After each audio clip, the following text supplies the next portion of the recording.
Ini adalah cerita tentang soalan tentang ibu ayah Nabi.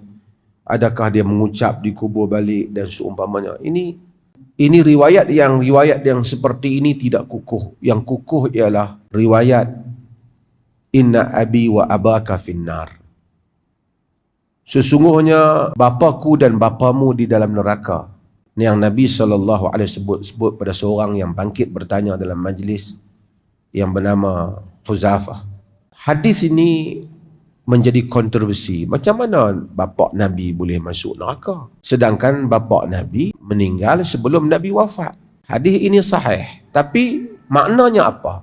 Di kalangan para ulama hadis ada yang menyatakan makna bapa itu ialah Abu Talib. Itu pak saudara dengan itu. Tapi dari segi konteks ayat tu tak betul. Kerana kau tu tanya aina abi, di mana bapa aku, dia tanya bapa dia. Nabi kata inna abaka finnar, bapakmu di dalam neraka. Tapi dia sedih, kemudian Nabi panggil dia, Nabi kata inna abi wa abaka finnar. Sesungguhnya bapakku dan bapakmu juga dalam neraka.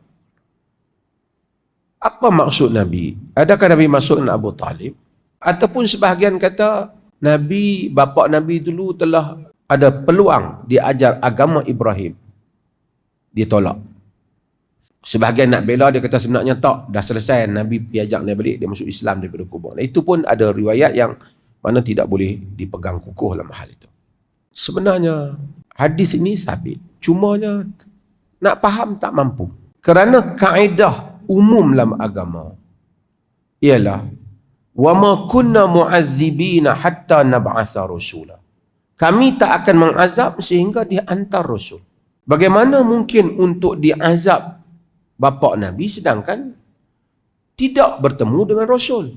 Dari segi kaedah dia tak boleh selaras. Hadis kadangkala sanadnya sahih, tapi kalau matannya itu tak dapat dipahami atau berlaku kontradik.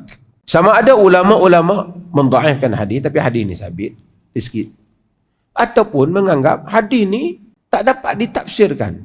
Mungkin ada benda perkataan yang tertinggal, konteks yang kita tak tahu. Dengan itulah yang disebut oleh Dr. Yusuf Al-Qaradawi, hadis ni dia tawakuf, dia tak mau. Yang penting kaedah Islam kekal. Siapa yang Rasul tak pernah datang pada dia, dia tak akan diazab oleh Allah. Itu kekal, tak boleh berubah. Hadis ni, kerana hadis ni seperti mana kita kena tahu, dia diriwayatkan secara makna. Mungkin ada words tertentu yang terlepas ataupun ada konteks tertentu yang tak cukup dia dimasukkan dalam report itu. Untuk itu kita kekal menyatakan Allah Ta'ala Tuhan yang Maha Adil. Tuan-tuan, sebenarnya tak ada faedah perbincangan ni. Kita yakin tak Allah Ta'ala Maha Adil? Yakin tak? Yakin. Kalau kita susah hati, mana bapa Nabi kena masuk neraka sedangkan dia tak salah? Allah Ta'ala jauh lebih adil daripada fikiran kita. Apa pun Allah Ta'ala akan memberikan keadilan. Al-Hakamul Adil. Allah yang adil. Tak mungkin mengazabkan orang yang tak mendapat maklumat agama yang betul. Dan kalau dia azabkan pun, mesti ada alasannya. Kerana orang kata, mana mungkin dia azab bapa Nabi dalam neraka? Itu alasan tu tak cukup lah. Kerana Azar.